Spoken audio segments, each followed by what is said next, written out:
The Darce choke is a submission executed from the front headlock position. It involves encircling the opponent's neck with the crook of one's arm, while the other arm wraps around the opponent's arm and applies pressure against the neck, leading to a tap or unconsciousness. The Darce, on the other hand. Oh, here we go. Restart.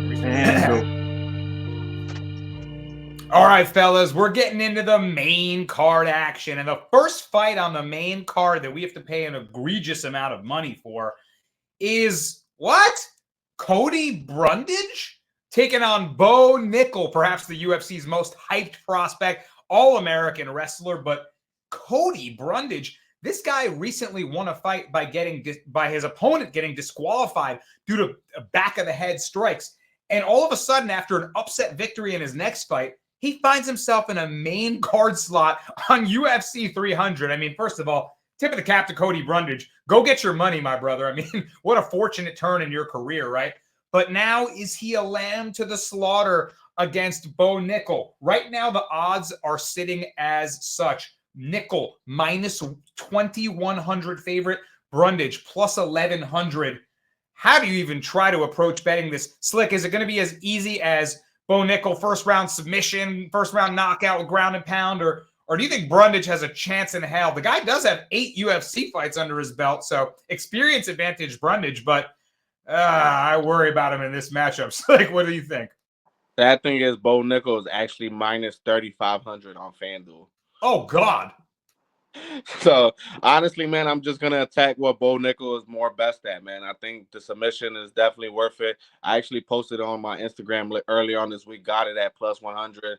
I just felt as though people was going to smack either one of these props that Bo Nickel has. And the submission was the more reliant one because we know Bo Nickel. We've seen him have full mount on guys into the contender series, and he'll just lean back and implement that triangle that he's dangerous at. And even against Jamie Pickett, you know, a guy that in the UFC is basically a sacrificial lamb, and he basically just gave Bo Nickel an arm triangle that anybody could have got on him. And then his next fight, he fights Val Woodburn. I just think that Val Woodburn fight was more of a coming out party with Bo Nickel's hands. You know, done 3 fights in a row that he got the submission. He was able to get the knockout out on Val Woodburn. Now he's probably going to go where he's best at. And the one thing that we know about Cody Brundage is that this guy pulls guillotine like there's no tomorrow. He'll probably pull a guillotine on Cody Brundage, on Bo Nickel, thinking he got it. Puts him back on the flat, puts him on the ground, and next thing you know, he gets by arm triangle or a crazy leg triangle that Bo Nickel just pops out of nowhere. So give me Bo Nickel round 1 sub. Round 1 sub now. Yeah, I'm seeing plus 125 for round 1 sub. Submission now minus 125. So Slick, good catch. You got it while it's still plus money. I mean, you giving any shot in hell to Cody Brundage plus 1,200, Mr. Plus? You think you come out and clip him with something crazy? Oh, man. I don't know, man. This is crazy. This line is wide, bro. Are you kidding me? What a wide line. A guy with 8 fights in the UFC versus a guy with 1, 2. Do we count Jamie Pickett as a fight? I don't even know or Woodburn even. Does he even have a fight in the UFC? This guy. This is crazy, bro. This is his first real fight in the UFC. And Cody Brundage isn't just going to lay down. Man, I want to take Bo Nickel by... I like what you said, Slick. I think this is what happens, all right? Hear me out. I might have saw the future. Cody Brundage jumps guillotine.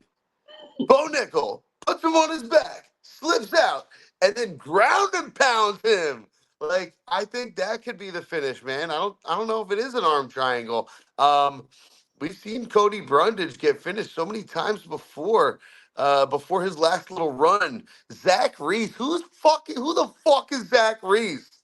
I like Bo Nickel, man, by any way, shape, or form he feels like, but goddamn, Brasco, you said the coolest bet before, and I'll let you take it away because, man, I might tell you, maybe he survives. I don't know. Yeah. I don't know. Me and Mr. Plus were in the studio together down in Florida. When I just got back from Miami. It was good linking up with my guy in person. Now we've completed. Now we have to all link up. Slick came over to my place, watched the fights. I came down to Miami, kicked it with Mr. Plus. Now the three of us got to get together. But before we do that, we got to watch Cody Brundage maybe survive 3 rounds against Nickel. Do I think it's possible? I kind of do, man. I'm not going to make a big bet on it. And I'm looking for big plus money on a massive favorite. But I'm going to sprinkle a tiny little bet on Bo Nickel by decision. Maybe this fight is disappointing. Maybe he gets hurt early and has to kind of wrestle for safety, right? I don't know. There's a world where I think Brundage might test him ever so slightly. Maybe just in the first round. Like Mr. Plus said, Val Woodburn, come on. That was like a janitor fight, right? No disrespect, but like that was – and also in the ruckus environment, to Mr. Plus's point, of course, submission is Bo Nickel's preferred method. That's his best skill set. But sometimes the crowd makes you want violence, and you go to this, the grappler goes to the knockout instead. We've seen it with guys like freaking Raul Rosas and, those grapplers who want to throw down instead. Now, I don't think that's likely to happen. I think Slick's probably got it. It's probably going to be a Bo Nickel round 1 sub. But I'm going to pray that Brundage maybe just hangs on and makes it interesting. At plus 850, I'll take a tiny little sprinkle on Bo Nickel by decision, but don't count your chickens on that one. That's a long shot. Slick likes the sub. Mr. Plus looking at the knockout. Slick, what do you got? One thing I got to say, too, man, is that Cody Brundage, for some reason, just knows when he is an underdog. The one time he was actually a favorite in the UFC against Dumas, he lost.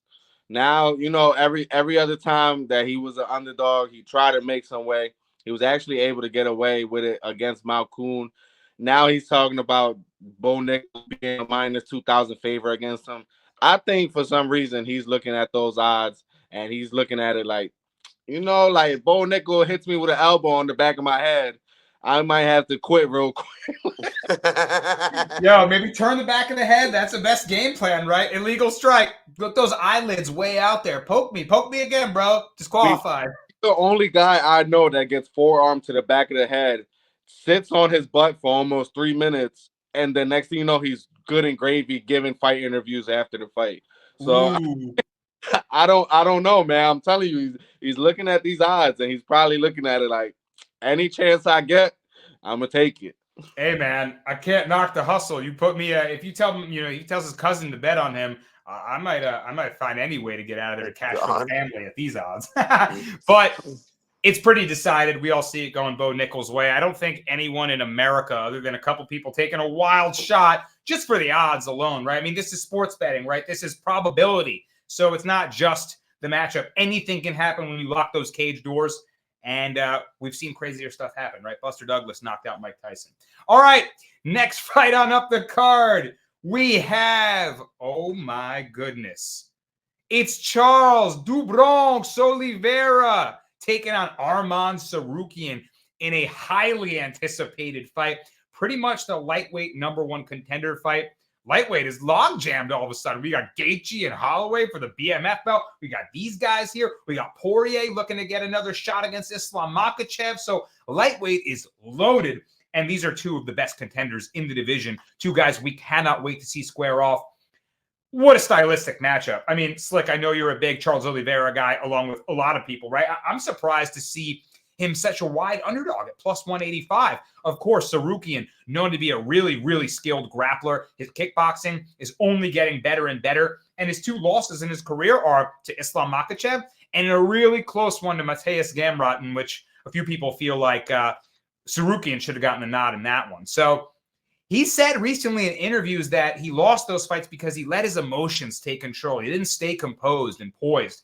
I wonder if you can do that against Charles Oliveira, a guy, like I've been saying for a lot of these guys, who will bring the fight out of you. He's dangerous everywhere, and it's UFC 300, baby. In this environment, staying poised and composed is going to be tough to do. So, Charles, we know the striking has gotten more dangerous as he's gotten, progressed in his career, and the jiu-jitsu is as lethal as anybody. I believe he's the all-time leader in win and submission victories in UFC history. So, his only loss in the last 7 years, Islam Makhachev, the boogeyman in the lightweight division. Man, plus 185 for Charles Slick, minus 225 for Sarukian. I see this as a 50-50 fight. And if you give me a 50-50 fight for plus 185 on one side, I think I got to take a shot on Charles Oliveira. But Slick, to me, this fight comes down to one big question. Who makes the big mistake first? Who do you feel like will put themselves in a bad position first, and who do you think can capitalize on it, Slick? Yeah, man, I would say before this breakdown, I'm 1000% biased towards Charles Oliveira. So I'm basically going to give you a breakdown of why Charles Oliveira could win this fight.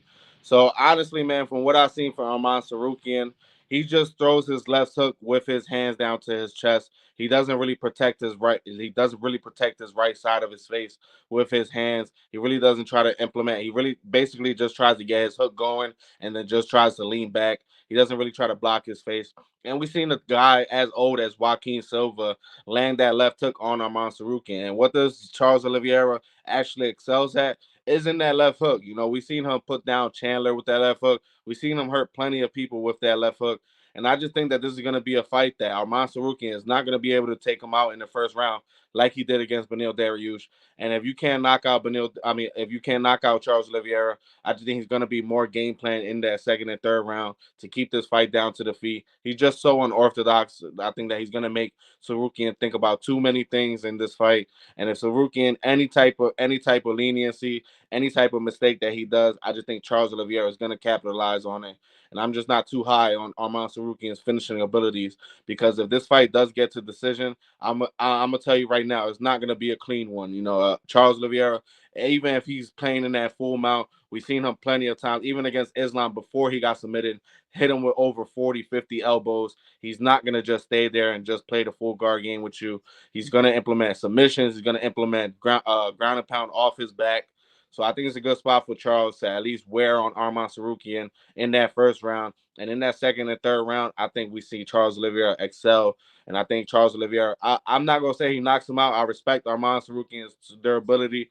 But one thing that I didn't like about him is that he does shoot after he gets like we seen him whenever he got hurt off Joaquin Silva. He straight shot for a takedown. And that's one recipe for disaster. If you're fighting Charles Oliveira, any type of wobbleness, we've seen him take advantage purely on anybody else. We've seen him take advantage on Dustin Poirier. We've seen him take advantage on Justin Gaethje. We even seen him take advantage of Michael Chandler not being able to hold his defense up. So if at any moment of adversity for Arman, I'll be a little worrisome for him at this price tag. So give me Charles Oliveira money line and give me Charles Oliveira by knockout. Where is this respect for Arman Sarukian coming from? Where? I just want to know where. Beneil Dariush one fight. Stop. Please stop. I don't want to hear that anymore, guys. The only fucking loss that Du Bronx has is to the champ, the number one pound for pound in the world. That's his only loss. Bro, he beat the shit out of everyone Slick just named. Those are big names. Poirier, bro, Justin Gaethje, yeah, this guy beat them. So I don't know who Arman Sarukian thinks he is. I don't know where these line makers think they are or who they are. This is insane. I don't care if everybody in the world's on this plus money. This is where everybody gets to make their bag. He's gonna win. It's gonna be wherever he wants it to be. I could see him winning on the feet. I can see him taking this down. I can see him winning on his back. I don't see a world where Arman Sarukian wins in any way, shape, or form. Give me Du Bronx for any amount of money you want to lay on the plus 185. I'm going 10 units. Max price. Woo! Mr. Plus said, write the blank check and throw it on Charles Du Bronx. The champion has a name. Oh my God, electric. I mean, I got to agree with you. Like, the odds makers are the people giving Sarukian more respect than anyone in the MMA community. Not to say that Sarukian's a bad fighter. He's a very good fighter. He's at the top level. But Charles, a plus 185 dog, it's just shocking. Is it a trap, Slick? I don't know, man, because you got to remember, Islam Makhachev was only minus 300 against Charles Du Bronx. Now you're getting Arman Sarukian after KO and Dariush, after Charles Oliveira just KO'd Dariush. Like, come on now. Like, I just think this is the wrestling effect. You know, like those guys that have that big wrestling base and guys like that. oh my God, he just got submitted by Islam. Arman Sarukian fights like him. You know, he could get the sub just like Islam. Arman Sarukian, 0 submissions in the UFC. His 2 knockouts, Joaquin Silva in the 3rd round. And he was in trouble. He was in trouble in that fight. And Christos Giagos, that 2-fight KO and submission streak. His last 2 fights getting knocked out by Ignacio Bahamondes. In the first 20 seconds. Who? Like, Nacho! so I'm not. Bro. There's always those types of guys that Mike give. Jones. There's always those types of guys that give the champ a fight that he wasn't expecting. We've seen Ale Quinta give Khabib Nurmagomedov probably his toughest fight of his career. Yes. You know, a guy like Ale Quinta, it's gonna be those matchups that you be like that UFC champion fights a no-name guy, and he gets through a little adversity. You know, he goes through a little adversity, but he wins. You know, Yes. like I said, I'm not too high on Arman Sarukian, especially his submission game, because he doesn't attack submissions. We've seen him against full guard against Joaquin Silva for over 4 minutes throughout the 2nd round. So I'm not too high on it. Like I said, if it's damage over control, I could guarantee, unless Charles Oliveira gets knocked out, he will have way more damage on Arman than Arman will have on him. There you have it. The case has been made for Charles do Bronx. We love it. Imagine that we get a plus 185 dog in the Darce parlay. I mean, remember Dustin Poirier was a plus 180 dog? Dude, we could be looking at a dog Darce with Miller and Oliveira, and maybe even just call it a day, right? We can add a third if we want Diego Lopez, even just beef it up even more. But a dog Darce afternoon, that sounds spicy to me. And if we get to Charles Oliveira, we could find a way to hedge too. Guaranteed. That's right. That's a great point, guys. If you're 2-leggers, especially 2-leggers, the easiest to hedge. 1 leg wins. The next one, especially if you're looking at big plus money there, you can take the underdog if it's the favorite, right? And hedge yourself if it's a 3-legger. And later on up the card, if we're working our way up, we can look at making sure that we may find profitability no matter which way that 3rd fight plays out. So always a good point there from Slick to hedge the last leg of your parlays, guys. Don't be that guy saying, oh, it's always me. It's always one away. It doesn't have to be one away. You can auto grab that profit off the table. So love that point from Slick. Okay, guys. Holy shit. It's the people's main event. The BMF belt is on the line. Who's the baddest motherfucker in the UFC? It's Justin the Highlight Gaethje taking on Max Blessed Holloway. Gaethje opened up a much bigger favor, around minus 250 range. Holloway was plus 190. The line is on the move, all the way down to minus 155 now for the favorite Gaethje and plus 135 for the dog Holloway. What a fight. Gaethje coming off that electrifying knockout, that same side attack, right hand, right high kick, slept Poirier cold with that nasty, nasty attack. And maybe that has inflated the line a little bit, because I see this as a very even fight, fellas. We know how dangerous Gaethje is with his striking, with those low kicks as well. He can whip them and thud them as good as anybody. But Max Blessed Holloway is an absolute legend. We know him, of course, at featherweight for all of his fights against Volkanovski, 2 of which were damn close, 1 of which people feel like he got robbed on. He's an absolute legend of the featherweight division. He's coming up to lightweight for this one. He is bulked up. He is muscled up, Holloway. And I'm thinking we might see a vintage performance, right? One of the best performances. I'm the best boxer kind of type of performance from Holloway here. Full training camp at lightweight now. He's been at this division before. He fought Dustin Poirier, and he lost to him. But that fight was on 8 days' notice, and he gave Poirier everything he could handle in a war. If you haven't watched that fight, go back and watch it. The tape study and the homework will be a pleasure to do. Wow. I couldn't be more excited for Holloway's fight at lightweight here.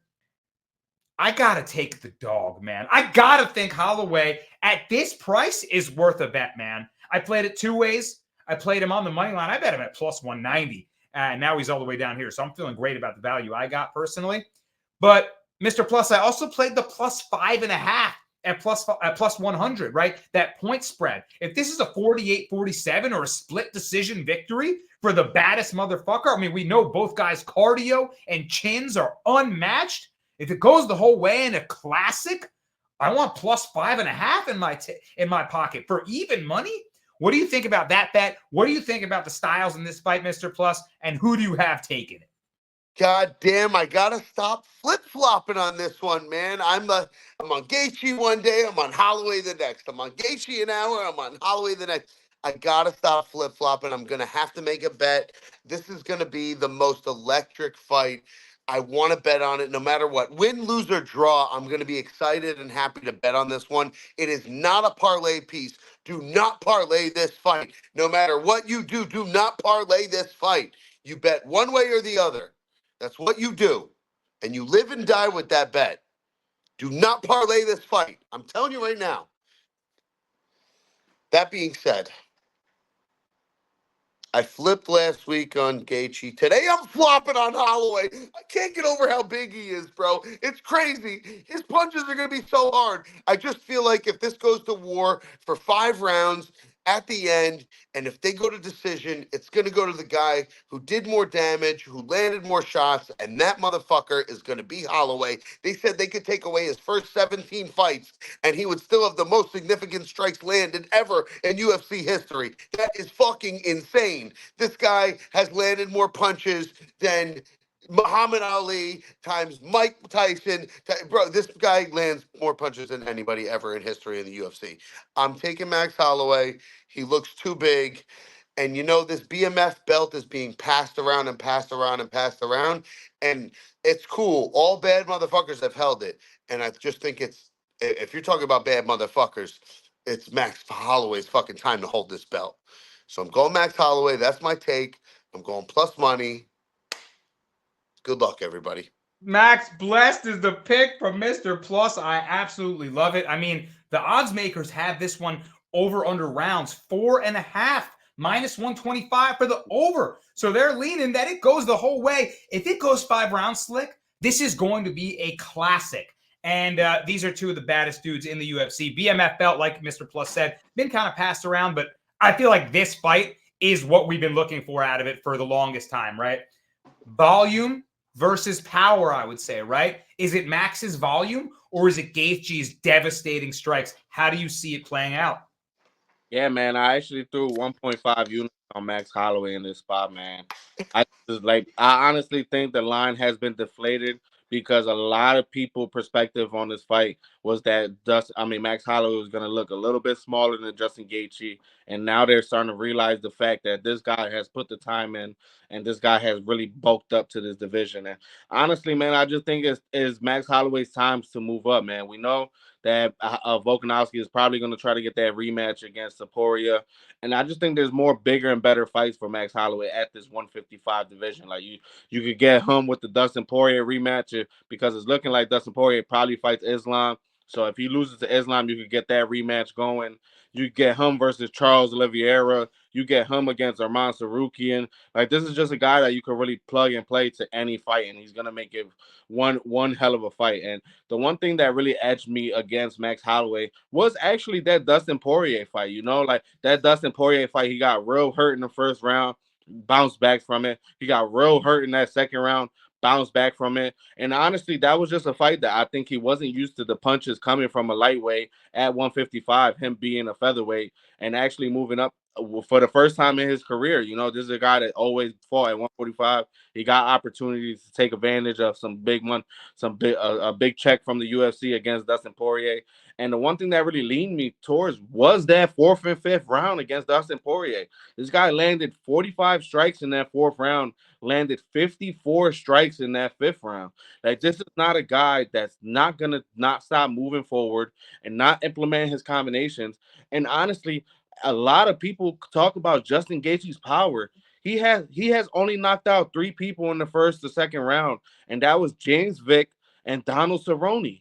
I'm not really too high on his power. Yes, he has power, but his power has only translated to people in those deeper rounds. Tony Ferguson in that 4th and 5th round, Rafael Fiziev in that 3rd round. You're not going to do that to a guy with the cardio edge that I'm going to give him way more than Justin Gaethje. Justin Gaethje is more of a 1-2 type of guy Max Holloway is not like that. And the one thing I dislike about Justin Gaethje is that when he does throw those 1-2s, he is real stagnant until he throws his next 1-2. He does not throw it right away after he throws his punches. He's not going to try to implement his combinations. And I just think Max Holloway is just going to put him against the cage. And that's where we see Justin Gaethje really get hurt. We've seen him get hurt against Chandler. We've seen him get hurt against Michael Johnson. Like, this is a guy, Dustin Poirier, in their first fight against the cage is where Justin Gaethje really delays his movements from. And a lot of people really think about his leg kicks. His leg kicks have not been a part of his game plan his last three fights. Ever since he came out that woodwork and got knocked out from Charles Oliveira, and he's been saying that he's been working on his mentality and his way to not really include brawls, he has not been implementing that leg kick. So I'm not really too high on him. We've seen Max Holloway fought devious leg kickers like Yair Rodriguez, Alex Volkanovski, and whenever he was doing his thing at featherweight. So I think Max Holloway just eats the first 2 rounds, probably gets warmed up, and in that 3rd and 4th, 5th round, we see a vintage Holloway, man. So give me Max Holloway money line, and I actually threw a half a unit on him to win the fight in the 3, 4, or 5th round in FanDuel at plus 1,200 by KO. Spicy, man. I like it, and I couldn't agree more. The longer the fight goes, I give the advantage to Holloway, cardio edge, and the chin is unmatched. Guys, we can make the dog Darce now. It can be Miller, Oliveira, Holloway. What a spicy, we could put a little quarter unit on that bad boy and ride it to the moon. I mean, you think of underdogs that you want to back on a lot of UFC cards, and you're like, well, he's inexperienced or he's going to have a big disadvantage here, but I think he's got a shot. Jim Miller is our first underdog. He has the most wins of UFC history, okay? Our second underdog is Charles Oliveira, the former lightweight champion. And our third underdog is Max Holloway, who might go down as perhaps one of the top 5 to 10 greatest fighters ever in UFC history. What? So you guys are trying to pay off everybody's college debt in one weekend is what you're telling me right now. Student debt has been relieved via the Darce. That's in one weekend. That's it, Cal. That's all we'll need. Oh, my God. The dog Darce is live, guys. I think we're going to need to do that. We might need 2 Darces. We might need multiple parlay actions because I love that we're on the same side for a lot of these. Man, if Gaethje fucks him up, I'm going to be so mad at myself. I'm going to be really sad. But don't flip. You should flop. 4 units on this card. I have serious units up. I think a lot of us do. And, man, I couldn't be more excited. I can't believe that's not the main event. Unnecessary units on this card. I think if they didn't get Hill and Pereira. Yeah, absolutely. Well, it would have been the main event. That's right. But we'll get to that fight in just a second. Slick, man, speaking of units up, I haven't bet on anything else this week. No other sports exist to me. The bankroll on every sports book that I have is unloaded on UFC 300 bets. Okay, guys? No other sports exist.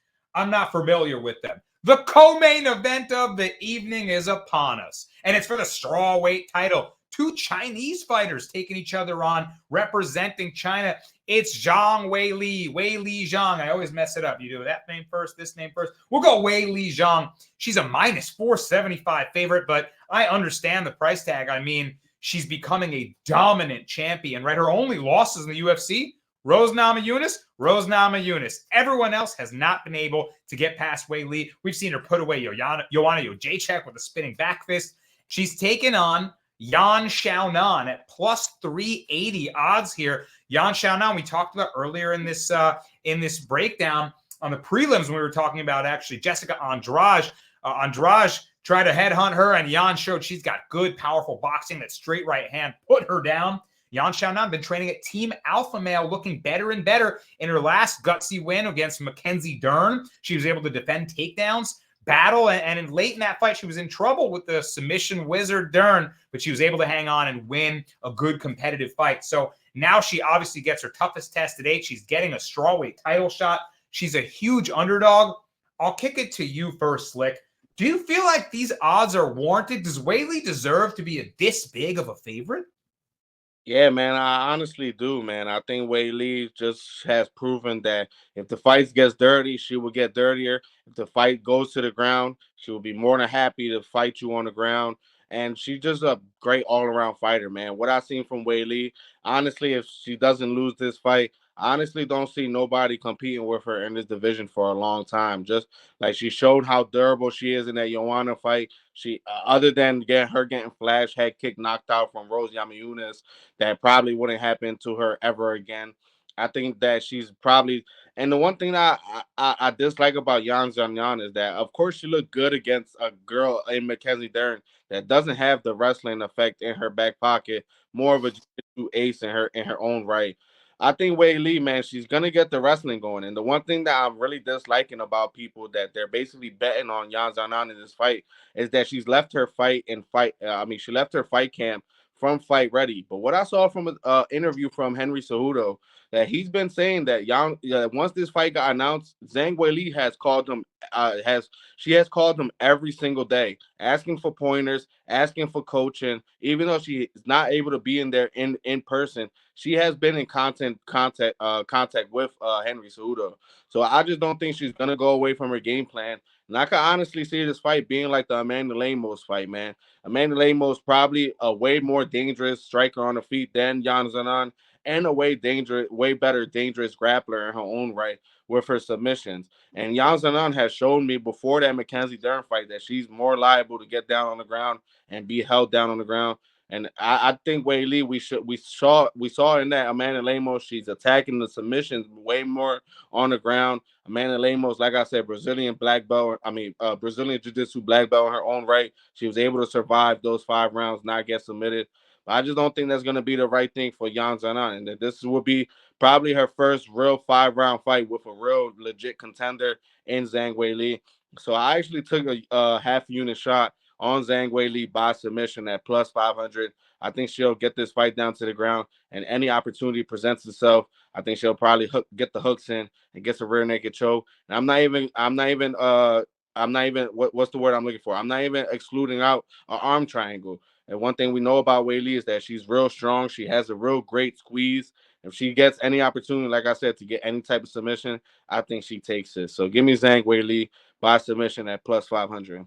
There's another spicy way to attack it. A minus 475 favorite. Slick gave you a plus 500 play on her. So he likes the submission. He likes the grappling game. He likes using close contact with Henry Cejudo. Hey, actually, point I wanted to make way back on the prelims DARS portion was Davison Figueiredo not training with Henry Cejudo anymore, which worries me a bit. We know how good of a coach Cejudo is. He makes a big difference. So if she's been in contact with him, that could give her that mental edge, that technique edge, right? Mr. Plus, are you thinking that Wei Lee comes as her sharpest self to defend the strawweight title here?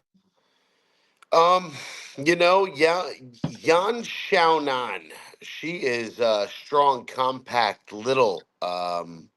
She'll hurt you. But compared to Zhang Wei Li, and that's how you say their names, my dudes. Ni asansu udio chiba. That's a little bit of my Chinese, 1 through 5. Guys, Okay. I truly think Yan Xiaonan has not fought clearly even as close to the competition as my girl Zhang Wei Li has, because she hasn't fought Rose Namajunas. I would have liked to see Rose fight Yan before this fight. However, that's not where we're at. We are here. I think Zhang Wei Li easily wins this fight. And I like Slick's take. You want to give me a plus 500? They're both pretty durable. I don't think so. I think it goes all the way. Oh, this could be the most boring fight of the night. Don't get me wrong. They could strike and this and that. It's going to be peppering strikes that really don't hurt each other that much. They're both in great shape and can eat them. I just don't see anyone going down. I don't see anyone getting knocked out. I don't see anyone getting subbed. I see a long, boring Zhang Wei Li W by decision. Very, very interesting. So you think it'll be maybe a disappointing result for a big rights co-main event strawweight title on with all these electric matchups. Maybe the first title fight of the night doesn't deliver as big as we'd expect. The over-under rounds 3.5 right now. Over set at minus 145. So odds makers leaning that it goes late. I could see it definitely going into the fourth. Maybe Wei Lee gets it going after, if the wrestling is going, if she's dominating on the ground. Maybe Jan Wilters later on. Wilts, I should say. I combine the words falter and wilt to make a new word I'm calling wilter. Add that to the dictionary, Miriam. But I could see that playing out.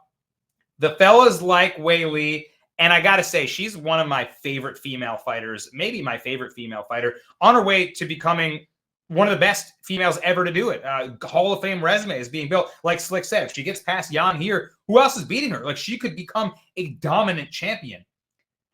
I'm taking the shot on Yan Xiaonan. Tiny sprinkle, guys. Here's my reasoning. I'm going to take the +5.5, +165. So again, if we go to decision, it's a 48-47 and my girl loses, I'm still cashing as long as Sal D'Amato doesn't read off a 50-45 and screw me. But I'll say this. If I lose this bet, I'll rip up my ticket and move on to the next one. It's all good, right? I'm making a small bet on this. I'm taking it for the big plus money. I just feel like the line is a little too wide. And if Weili is not able to successfully implement her wrestling early and put a heavy dose of it on, that -470 ticket might look a little bit ugly. Now, Slick and Mr. Plus are not playing her -470. They didn't suggest you do that. But I think a lot of people are going to run and use her as a parlay piece. And I just feel like it might be closer than we expect early on. So maybe I'm on planet, on Pluto over here, totally on an island by myself. But I kind of like Yan Xiaonan to make this fairly competitive. Ultimately, it is likely that Weili and still at strawweight. I love her fight style, but I think Yan Xiaonan kind of got that dog in her. And maybe I'm gonna play psycho match or psycho narrative. Make this up here. Yan Xiaonan, just speculating, guys. Yan Xiaonan steals the strawweight title, and they do the rematch in Beijing for a UFC China card. Cal, is it possible, Cal? Am I crazy? Can I was already unmuted. I don't know if you heard me there. I apologize, but I had to. This is the one I've been listening all night, intently, and I got to jump in here. Zhang Weili is possibly one of the most violent female fighters that's out there. Her striking is absolutely vicious. Her elbows are destruction in the clinch. She changes her levels so beautifully from her hands down to the takedowns, and she mixes it up so well. One of the few female competitors to be able to mix the middle ground between striking and wrestling so beautifully. She is going to destroy this woman. Well, on the feet, Yan Xiaonan can sort of keep it at distance for a little while. I'm more on the Slick side of this. I think she's going to take her down and destroy her. I think this is one of those safer spots on the card. It's one of the only ones I feel like really, really extremely heavy on. Zhang Weili, and I will sit back on my sticks here and shut my mouth. Take my ball and go on. Nah, dude, I always love when you chime in. Cal, super sharp better guy, so always appreciate his perspective as well. Guy that's very close to a lot of fighters as well, always getting good perspective from the actual people in the fight game, and that's very valuable, guys. A lot more than you can sometimes just sitting on your couch eating Cheetos and thinking that you know a thing or two about how the techniques work, right? Go talk to the guys. Go learn a thing or two. Dude, he's right. Her level changes are beautiful, man. The way that her takedowns aren't just like, hoping to grab onto an ankle and trip you. No, her power double legs are really real. Hey, man, I'm willing to be wrong. I'm brave enough to be wrong. You don't win plus 400 bets by not being brave enough to be wrong. Mr. Plus, what say you? I think it's almost time. It's time for the main event of the evening. Introducing first, fighting out of the blue corner, the challenger, Jamal Sweet Dreams Hill, looking to reclaim his light heavyweight title that he vacated after tearing his Achilles playing basketball at that. Taking on the defending champion, Alex Poatan Pereira, quite possibly the best kickboxer in the UFC. Devastating striker. He's a beauty to watch. He's intimidating. Both these guys are intimidating, man. Both guys, I love their personalities, their mentalities. They embody warrior culture. Anybody that's saying this is a lame UFC 300 main event, check yourself into a facility because you're smoking drugs. That's insane to me. I love this main event. I'm going to talk about it for 5 hours if I don't kick it to someone else first. So, Mr. Plus, what say you? Hill right now, plus 115 dog. Pereira, minus 135 favorite. Surprisingly, the odds have stayed pretty pasted right here in this range. Looks like the books like the line they priced. Who are you picking in this fight? Holy shit! You don't think this is a main event? Are you kidding me? Are you kidding? Bro, Jamal Hill only vacated the belt due to an injury. And then Poatan comes up from 185 to say, I ain't fighting that low anymore. I'm going to 205. I'm going to start knocking heads out at this weight class. And then he knocks out not just anybody, one of my favorites, Yuri Prohashka. Pop, pop, blah, blah, blah, blah, blah, blah, blah, blah, blah. The fight's over. God, this is going to be lethal. This is going to be fucking immediate violence. This is going to be nasty. Let me tell you how I think it's going to go. I got to go with the hands. The best hands.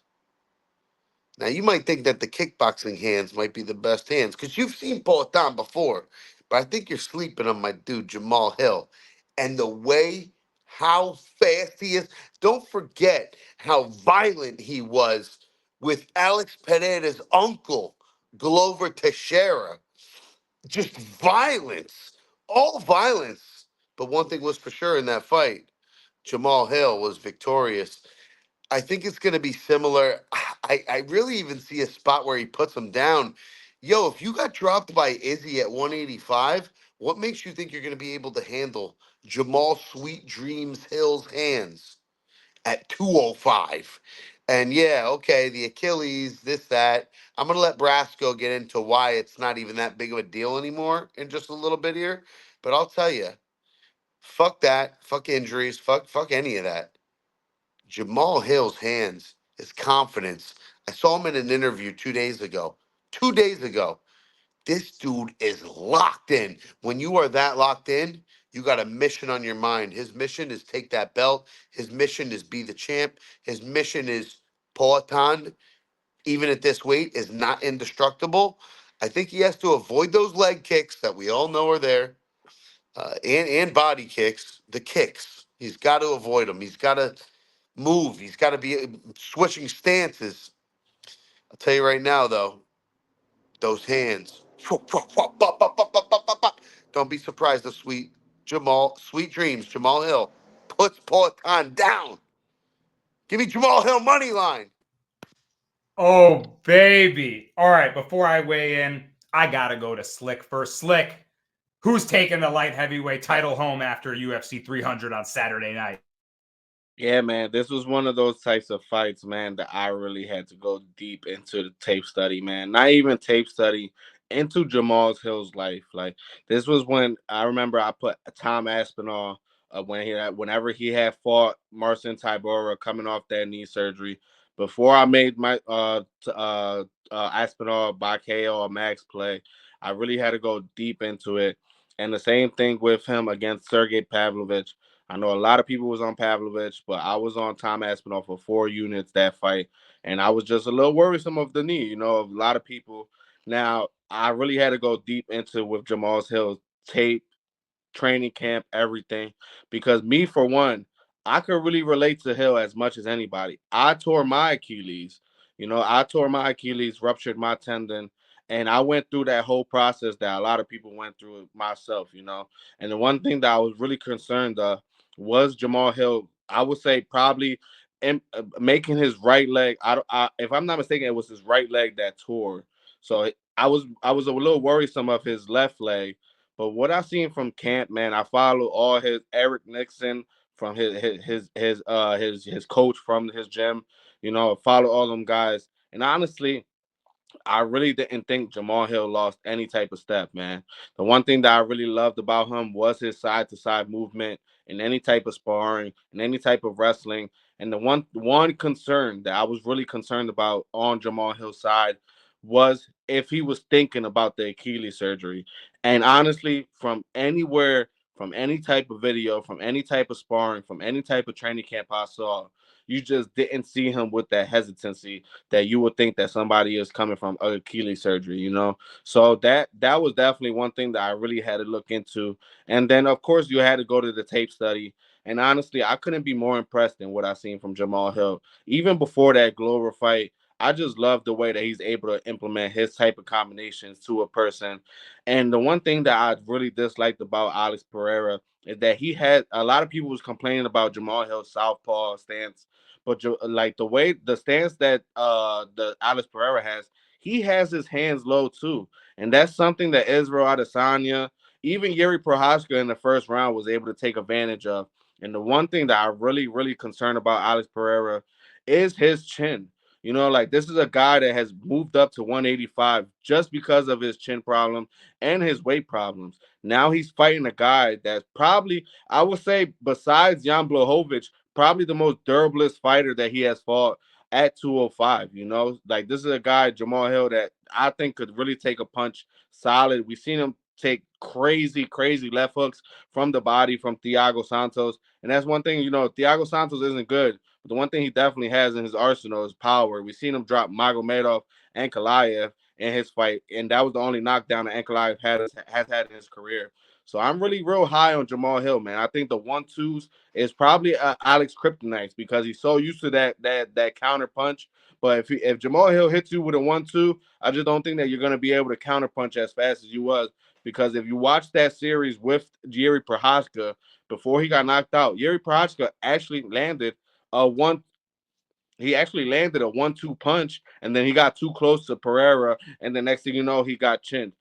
Jamal Hill doesn't do that. He leans on his punches and he keeps the distance. We've seen him plenty of times against Glover throw the 1-2, and he just keeps his head back. He doesn't try to implement any type of clinch. He doesn't try to implement any type of grappling. He's just waiting for you to make a mistake, and if you make a mistake, you're going to capitalize on it. So I think like Yeri, you know, I think a lot of people are gonna be on Alex Pereira because he has been in the people's eyes as of late, and a lot of people are just forgetting what Jamal Hill is able to do in his octagon, man. I love his footwork. I love the way that he's able to move to the side and implement some type of counter punch, like we seen against Jimmy Crute. I'm not saying Jimmy Crute is as good as Alex Pereira, but what I'm saying is that the style, if Alex Pereira tries to implement that leg kick, I just think that leg kick is not going to deter Jamal Hill in those first 2 rounds. Maybe if it gets to the third, fourth, and fifth round, but honestly, I just don't think it's going to get that far. I think Jamal Hill is going to put Alex against the cage, and I think that if he gets Alex against the cage, I think he's going to implement his long strikes. And if he implements the long strikes, I think the one thing that I dislike about Alex Pereira is that when he does throw his hook, he tries to jump into his hook. And I think that's just a recipe for disaster if Jamal Hill moves to the left or the right and implements his hook. So I think it's a good spot for Jamal Hill. Probably my biggest straight bet of the night. I got 3.5 units on Jamal Hill at plus 110. And I just think a lot of people are doubting him. Like I said, Alex Pereira looked good as of late, but I think a lot of people are really doubting Jamal Hill. I think Jamal Hill has the power in this. I wouldn't say in this matchup, but I just think that power is good enough to knock out a guy like Alex Pereira that we've seen time. Even in the kickboxing days, he has gotten flatlined. You know, this is not the time. He only hasn't gotten flatlined by Israel Adesanya. He has gotten flatlined before. So if Jamal Hill takes any opportunity, and if he sees Alex Pereira hurt, I think he bounces on him, implements the combinations, and then you also got to give a slight wrestling edge to Jamal Hill. But the one thing that I really give Jamal Hill is his confidence going into this fight. You know, a lot of people going into this fight, I'm not striking with Alex Pereira. Jan Blachowicz before the fight, I'm taking him down as soon as I get into this fight. You know, and that's what's going to give the confidence edge in Jamal Hill. And the same thing with Israel Adesanya. You know, Israel Adesanya was not scared to go toe-to-toe with a guy like Alex Pereira, and he had tons of success till he got knocked out in that fifth round. So I think Jamal Hill just goes in there, thinks about what Jamal Hill does. I think he knocks out Alex Pereira probably in the first or second round. So give me Jamal Hill 3.5 units at plus 110. Let's go. It's going to be unanimous on the dog and new light heavyweight champion. I absolutely love the points from the fellas. Mr. Plus talking about how dialed in. He's laser focused right now. Jamal Hill's mentality is crazy, man. You asked me to touch on his Achilles surgery. Slick's been through it himself. He likes what he sees in the training camp. But Mr. Plus, we talked about this when we linked up in Miami, man. Do you know who Jamal Hill's doctor was? The same man who repaired Kobe Bryant's Achilles, and he came back full Mamba mentality. Slick's talking about side-to-side movement, right? That's concerning. A basketball player like Kobe Bryant, basketball is one of the most side-to-side, demanding sports. On a ruptured Achilles, that would be one of the hardest things to come back from, right? Staying on your pivot foot, just like a fighter would, exploding off that pivot for a punch. Hill's looking great off that surgically repaired Achilles from Dr. Neil El Atrash. I don't know if I'm saying his name right, but and he, that same doctor repaired Tom Brady's knee. Like, this is one of the most renowned doctors in the world. Hill sought the best possible care. He's not playing games. I don't think he's going to lose a step either. Slick, that boxing is still so underrated. People are so much sleeping on Sweet Dreams. Like, it doesn't look like maybe a boxer that you want their technical boxing to look like, but it's awkward yet technical. He rolls punches. He moves with shots. He absorbs damage in a way that he stays safe all the while. He's staying kind of like the guy ahead of you in these scrambly kind of wild boxing exchanges. I think people fail to see what he's actually doing. I think they miss his technique. Jamal Hill knows it too. You look on his posts on social media all the time, people are, talking shit. Oh, you got hit with all these punches. They didn't look again. That's what he loves to say. They didn't look again. People are just they're not seeing it. They're not seeing it. And I agree with you. I think Alex, like Mr. Plus said, like you alluded to, I mean, if you can get cold slept by Izzy at middleweight, you can get knocked out from a left cross down the pipe from Sweet Dreams. I love that left cross. It fires like a piston. And Slick, I'm going to let you go right now, but you got to kill him to put him away. You got to kill Sweet Dreams to put him away. I don't think there's anyone that could put him away. If there's anyone, it'll be Alex Pereira. But I don't think he's finishable. I think he's just that durable. And if he takes you to a dark place, advantage Jamal Hill. Give me Hill money line. Give me Hill plus 5.5 as well. I'm loving these spreads. Slick, add on to it.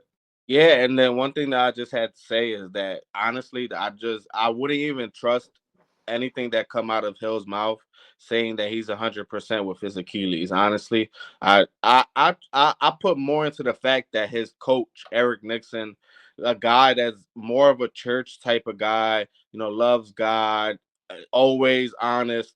If he tells me that Jamal Hill is 100%, I believe him. Like, of course, the fighter is gonna tell you that he's at 100% during fight camp or during this week with the media.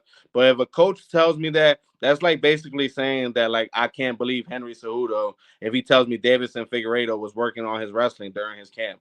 Like, I'm gonna believe the coach before I believe anybody. And the coach and his managers was more than happy to get this fight going on at this time.